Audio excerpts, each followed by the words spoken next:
OBS is complex, Streamlabs is clunky, and paid services can get expensive really fast. And all we want to do is set up a clean, reliable, professional-looking live stream without too much hassle. I think I found a solution. It's called Meld Studio, and it's a lot easier to set up than OBS. It's a lot more reliable than Streamlabs, in my opinion. It's free, it's fast, and you can be up and running with your first live stream in just a matter of minutes. Did I mention it's free? So in this video, I'm going to show you exactly how to set it up, how to use it, and why I'm using it even after 8 years of being a live streamer and trying just about every tool on the market. Well, let me show you what you need to know. When you open up Meld for the first time, it should look like this. They may have walked you through a different setup process at the beginning, but even then it should look similar to this. The first thing I want you to look at before we jump into this any further is go down to the right-hand side and look at this little gear icon. Select your gear icon, and it's going to open up your settings. And depending on what you set up on the way in, you might have set up multi-canvas or you might have set up a main canvas. Multi-canvas allows you to create both horizontal and vertical content at the same time. You could record on one and stream on the other, or you could stream to both on multiple platforms. That's another video. For this video, we're going to focus on main canvas. And main canvas can be vertical or horizontal, but for this tutorial, we are going to focus on horizontal content because that's the way most of us are streaming. But if you want to do it vertically, you can do that. Now, underneath that, you have your canvas resolution.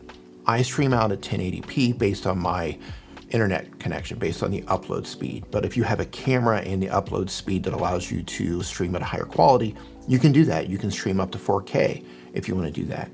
That's entirely up to you. Underneath that, you have your output. We'll get to that here in a second. Those are the platforms that you're going to stream to. Underneath that, you have your frame rate. Now, I'm doing this on a Mac. If you're on a PC, you might have some more options here. I did see some videos and it looks like PCs are a little bit more robust when it comes to Meld. I'm not sure, but currently with Mac, you have 30 frames per second and 60 frames per second. If you're just doing talking head streams like this, 30 frames per second is fine. If you want that hyper real look, you can bump it up to 60 frames per second. It looks deeper, it has a lot more richness to it. But it can look a little weird too for talking head. But if you're a gamer, you definitely want 60 frames per second. It's going to make your gameplay a lot smoother. But for this, 30 frames per second. I would also turn on the hardware encoder if your computer can handle it. It should. Your video bitrate. This is the sweet spot that I found for my camera and my current setup. You can experiment to see what works best for you. You can take a screenshot of this and use it as your starting point. And I think it works great for me, but if you are a gamer, this is something that you might want to crank up. Maybe you want to try 5,000, maybe you want to try 6,000, because it's going to make your gameplay look better. Underneath that, moving on down, you have your audio bitrate. I have mine set at 160, but they do have some additional settings. So if you do need higher quality audio, you can adjust that as well here. Again, everything that I have here works great for me. I've streamed with it, it looks great, and it sounds great. Underneath that, you have your recording output.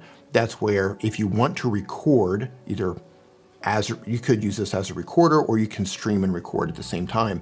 You can select where those recordings are saved. You can also clip. If you want to clip your streams, you can do that here, and this is where you would edit your clipping. And if you want to take screenshots, you can choose where those are saved as well. Now, from there, we have plugins. Meld is new. They don't have any plugins yet, at least not for Mac.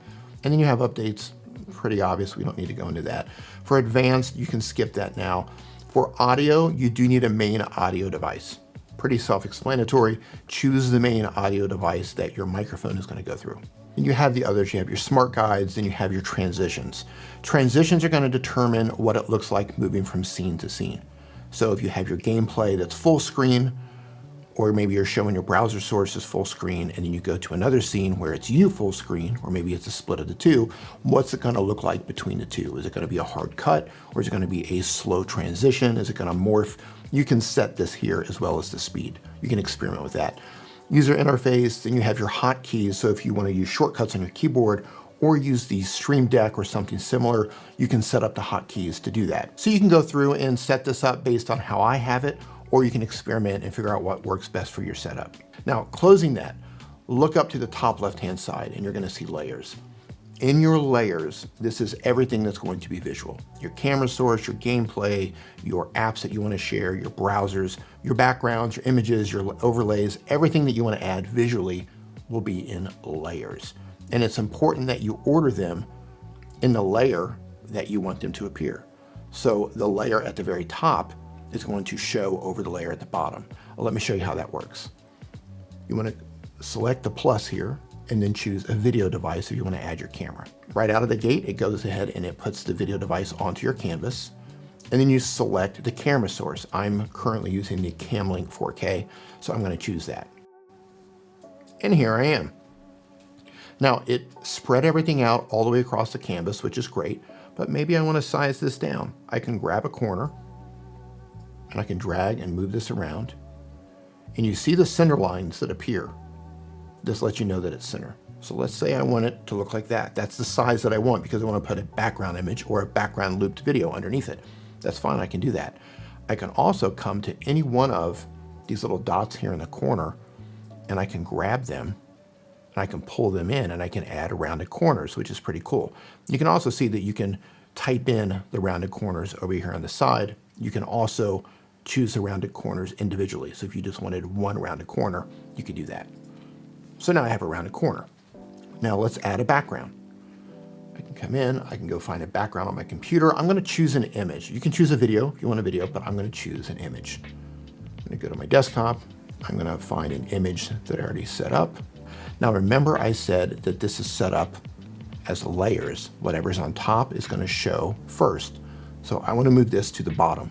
What I want to do is select it and drag it underneath my camera source. So now the background is underneath my camera. So I have the camera source, everything looks fine, but let's say I want to put a border or a drop shadow around my camera. I select my camera source. Now, before I do that, let me show you that you can add some effects over here. You want to add some crazy things, you can definitely do that and have some fun with it, but I don't want to do that. I just want to add a couple of subtle effects. So I'm going to choose effects. I'm going to hit the plus icon and I'm going to come down to glow styles. Right away, it's going to add a white glow around my video source. But let's say I don't want the glow. Let's say I want a hard border, hard edge border. I can come over here to the settings, select that.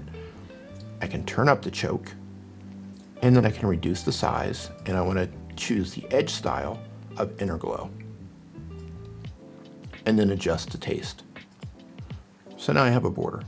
But what if I don't want a white border? I can choose the color. I can choose the color picker, and I can choose a color out of my scene to make it match. So I'm going to use the color picker and choose the color of my wall. And now I have a color that better matches my scene. I like that. But let's say I want to add a drop shadow. I can go back here. I can add, where's the drop shadow? Here's a drop shadow. I can select it, and for the sake of this tutorial, I'm going to make it red so you can see it. Here's the color, and I'm going to move the distance so you can see what's happening here. It's added a red drop shadow, and I'm going to soften it and change the opacity a little bit. And then I'm going to pull it back. So that's what the drop shadow is going to look like when I turn it black again. But because I have a dark background, you might not be able to see it here in this video. So I have a little bit of a drop shadow that's going to separate my camera source from the background. I have a border. I love that. Everything looks great. But here's something to be aware of. Like the layers over here on the left, if you have these in the wrong order, it can affect how they look. So if you have a drop shadow first and you have the glow is actually going to bleed into the drop shadow. So your glow style would want to go on top of your drop shadow. So you have your drop shadow and you have your border. Now let me show you one more thing before we move on here. You can also adjust your brightness and contrast.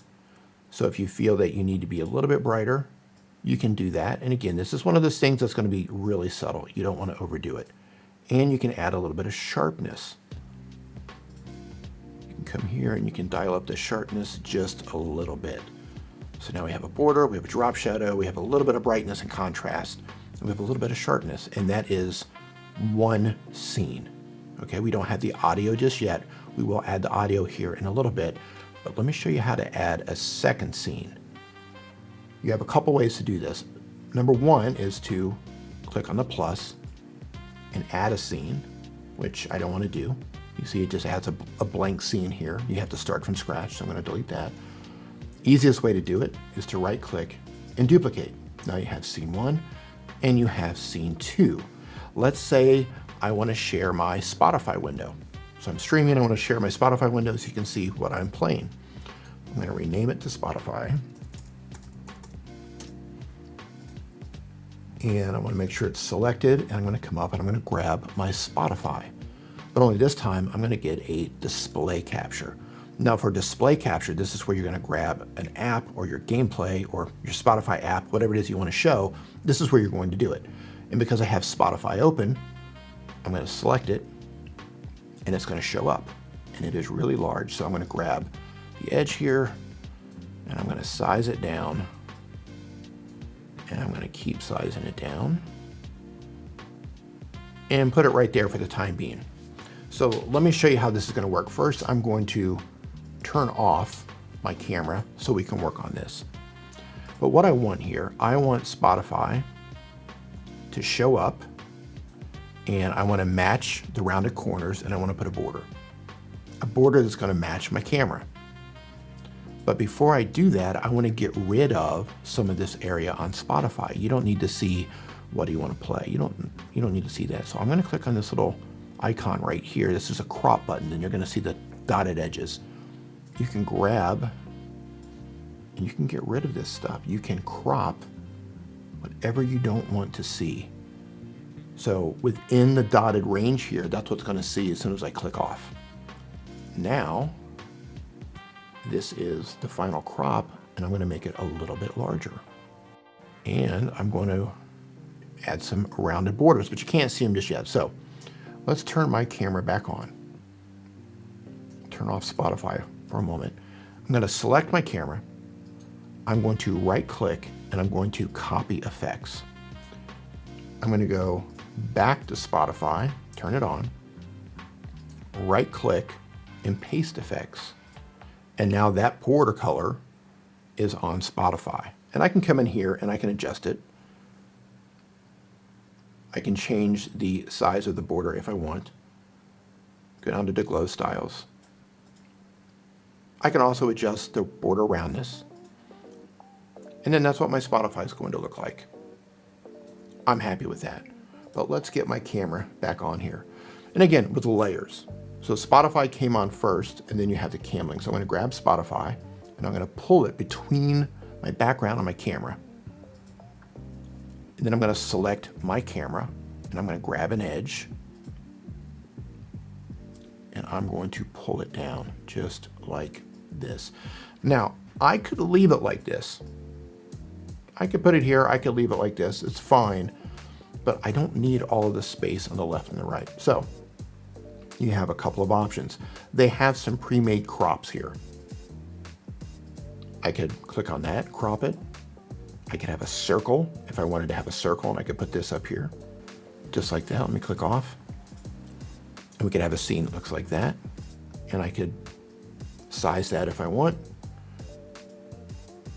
I could have this, which seems to be more of a, almost like a vertical crop, like if you were to stream out vertically. I could do that. I could size that down if I wanted to do that. Or I could go back to where I started, click on this, and I can manually dial this in. Click off. Go right here. And you can see how easy this is. I'm just dragging and dropping and moving everything around, and it's snapping into place in real time. So now this is what the scene looks like. I might keep it that way, I might move it around, I don't know, but for the purpose of this tutorial, let's say we're gonna keep it right there. That's scene number 2. Now watch this. When I go from scene number 1, or when I go from scene number 2, which is Spotify, to scene number 1, it has a built-in animation. This is really cool. Scene 1 moves over to Spotify. And the reason this happens is because the cam source has the same name. If you don't want this, what you have to do is change the name of the camera. Right click on it, rename it, and then you're just gonna get a hard cut. You're not gonna get that transition. But I think the transition looks pretty cool. Now you can go through and you can build as many scenes as you want, lay them out however you want. You can show your browsers, you can show a different app, it could be Photoshop, Audition, it could be your gameplay, it could be Spotify, it could be Logic Pro, it could be Ableton, whatever you want, you could put it here. And you can move your camera around and resize it and set it up however you want. But what if you wanted to add just graphics? Maybe you're wanting to add a starting soon image before your live stream. Really easy. What you can do is come over here to your scenes, add a scene, and it's gonna be blank.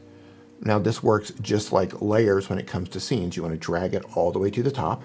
Now you have your blank screen on top. I'm gonna right click, I'm gonna rename it starting, and I'm gonna go find an image to put here.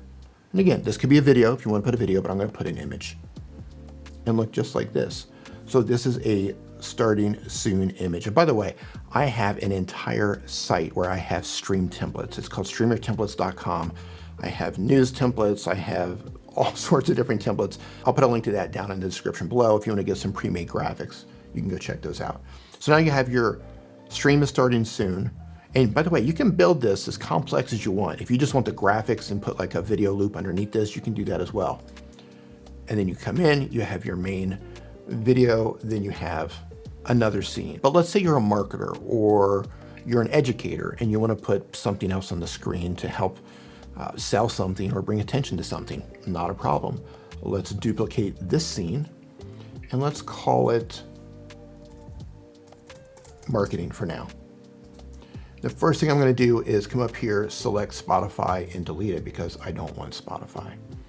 Next thing I'm going to do is I'm going to add another image that I have. This is default text. This comes in a editable text file that you can change. But it's going to add it in like this on top. And I'm going to drag this underneath my camera. And I'm going to resize my camera here to make it fit. Let's see, that's a little bit too big here. Let's bring it in. What is this? Oop, clicked the wrong thing. There you go.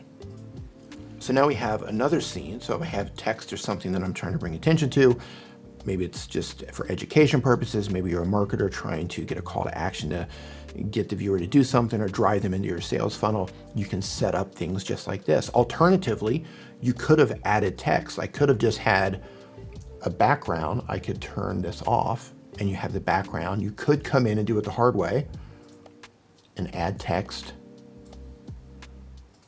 Come over here, marketing text.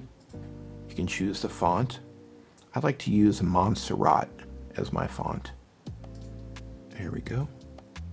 Let's make it bold. Let's increase the size and drag and drop. So if you want to come in here and do this manually and add text this way, you can do that. So there's a couple different ways that you can do this. And then you have your main scene and you can see the animation in between them. Spotify, education or marketing screen. And it doesn't matter the order that you put these in. The animation is going to work the same, which I think is pretty amazing. Now, I've showed you the basics of how to set up your layers and how to set up your scenes. You can go wild with this and make it as complex as you want, but you're not going to get very far if you don't have audio.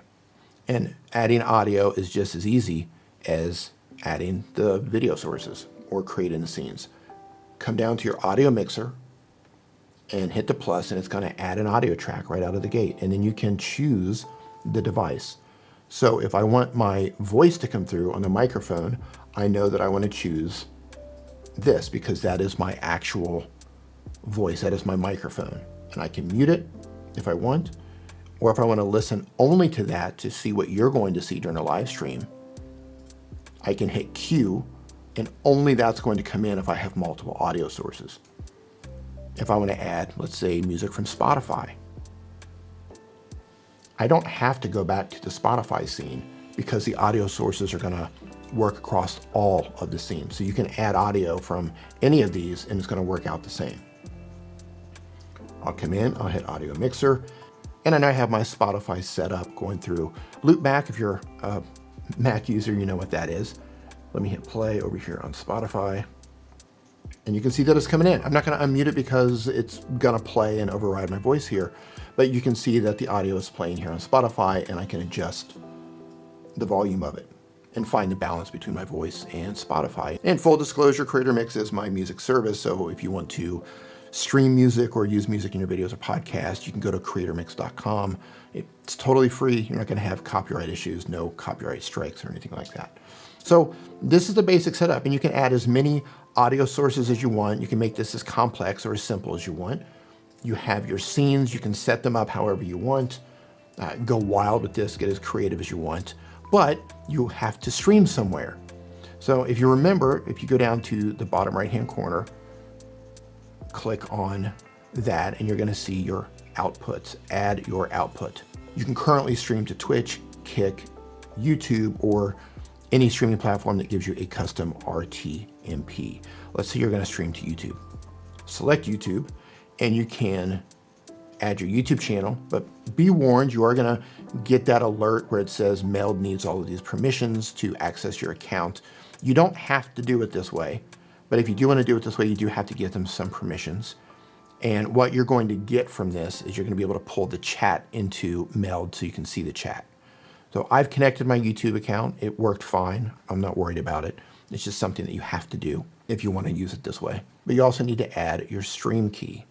Now, if you don't know how to get your stream key, you need to go into YouTube and go, like you're going to go live, and go into the streaming area. And this is where you can change your title, you can add descriptions before you go live, set if it's going to be unlisted, what's going to happen after the stream is over. You can set all of this here, but you can also get your stream key. Now, I'm not going to show you my stream key because it is unique to my channel. You don't want to show anyone your stream key because then they can go live on your channel, but you want to copy that and come in and you can paste it into the stream key area. And then when you go back, you now have an output. So you can go through and you can add all of your outputs. If you also stream to Twitch or other places, you can add them here. But one thing to note, as you can see right here, the orientation for this particular stream is horizontal. So for this stream, I'm going out horizontally to YouTube if I were to go live. So I'm going to close this down. You can see right here. Now, if I hit go live while this is toggled on, I would go live to YouTube right now. I could go live and at the same time hit record, and I could go live and record my stream onto my desktop. I can also clip parts of the live stream along the way. So you set this up however you want. If you want me to do a deep dive into more advanced settings to show you exactly how to use every single feature or do the multi-streaming, leave a comment and let me know what you want to learn how to do, and I'll see if I can work that into a video. But for now, this video is all you need to get started with Meld. And if you're new to live streaming, this is about as simple of a setup as you can have while still being able to customize everything. So who is Meld for? Meld is for the creator who is wanting to start live streaming. They don't have much experience and they don't want to be overwhelmed by something as complex as OBS. Now, OBS will do everything you want it to do and then some, but it's complex. There's a steep learning curve, and if you're starting at zero or without a lot of experience, it can be overwhelming. I don't like to use OBS because I think it's overwhelming, and I've been live streaming for a really long time. I think Meld is simple, it's easy to use, and it's great for people who just want to start streaming without a lot of hassle. It's also for people who might be paying for a service and they're looking for a free and easy way to move their stream someplace else. Some of these services have been raising their prices. I see a lot of people complaining about that, and Meld could be a good replacement for those people under certain circumstances. So let's talk about the circumstances and who it might not be for. Meld is not for someone currently who brings guests onto their show. Now, while you can technically do that, you can use OBS Ninja to add a guest, and I can make another video in the future showing you how to do that. It's not simple. You don't just by default get a simple link that you can send to somebody and bring them onto your show. So if you are bringing guests onto your show, even though you can technically do it, if you want to do it easily, Meld might not be for you currently. And I say currently because I have no idea what their plans are for this feature. But if there's anybody from Meld watching this right now, if you can either add a plugin or build something in natively where we can just get a link and send it to somebody clicks on the link and they can come in and join us during a live stream, that would be absolutely incredible. And you're probably going to get a huge influx of users who are not gamers if you add something that simple to Meld. That's the one thing. If I were to give one feature request to Meld, it would be that. Make it happen. I also don't believe Meld is the choice if you have a complex or advanced setup and you're using it already with OBS or EVmux or another streaming service. If you're streaming somewhere and you're happy with it, stay where you're at. You don't need to move over to Meld because Meld doesn't have everything that you need just yet if you have a more advanced setup or a more complex streaming system. It might get there, but at the time of recording this video, Meld is not as robust as OBS or EVmux or even eCamm Live. It's great, and I've been using it, but it's not as robust as those streaming platforms just yet, or streaming software. So if you're using them and you're happy, stay with them. And even though Meld does have an option to where you can import your OBS setup, if it's complex, I don't know how well that's going to work. I haven't personally tried it, but I did watch a handful of videos where people did try it, and it did pull it in, but it didn't pull it in exactly how it was in OBS, and they had to do some work. So it's something you're gonna have to experiment with to see if that's gonna work for you. But again, if you have something more advanced already built on OBS, I would stay there. Meld's probably not for you, at least not yet. And I know even though I just said that, there's gonna be somebody in the comments that says, is Meld an OBS replacement? And the answer to that is it depends. What does your current setup look like? What do you want your scenes to look like? If it's not incredibly complex, Meld might be a great replacement. But if you have lots of different things going on with a ton of different plugins and multiple PCs and a really advanced setup, I think OBS is going to be your best choice for now. And I know there's also going to be somebody in the comments who says, it's free today, but are they going to do a bait and switch? Is this going to be something that's going to turn into paid once everybody gets used to using it and gets dependent on it, and then they're going to pull the rug out from underneath us? I kind of thought the same thing. So I went onto YouTube and I was searching around and I found an interview with one of the owners, and he said, well, let me show you what he said. So I just asked him that. Yeah, so what people are concerned about is what I would call like the bait and switch method. That's an approach that I don't think would work. We're never going to take away things that are free. We're going to clearly communicate whenever we have something that's paid. It'll be clear from a distance. And we're not doing these things with bad intentions, right? We're not going to like box you out of anything or like prevent you from, doing anything, or any of these tactics that like companies do that people hate, right? To be like super clear on monetization, like everything that's free right now is going to continue to be free, and you have no intentions of taking anything away and making it paid. That's yeah. We're never going to rug pull. We're never going to take things away that are free, and it will be clear from a long distance like what we're going to charge for. It's good. It's really good, and I'm going to continue using it for a while, especially over on Twitch, where I do streams where I make music for creatormix.com. I also do hangout streams where I talk about anything and everything except for YouTube. I talk about the YouTube stuff here. Over on Twitch, it's usually late night for me, so we talk about everything over there, usually while I have Logic Pro, but then I'm making music or mastering music or mixing music over there. I'll put a link to my Twitch account down below. Come hang out with me over there, and I delete those streams when they're finished. Either you're gonna catch it live or you're not. I'm gonna continue using Meld for that for the time being. I am testing a couple of other solutions right now, but currently I'm gonna stick with Meld until I have a better understanding of how those other solutions work, and then I'll make videos on them as well. So make sure you subscribe to the channel and watch the video that's showing on the screen right now if you want additional help with live streaming or becoming a better creator on YouTube. Thank you so much for watching, and I will see you in the next video.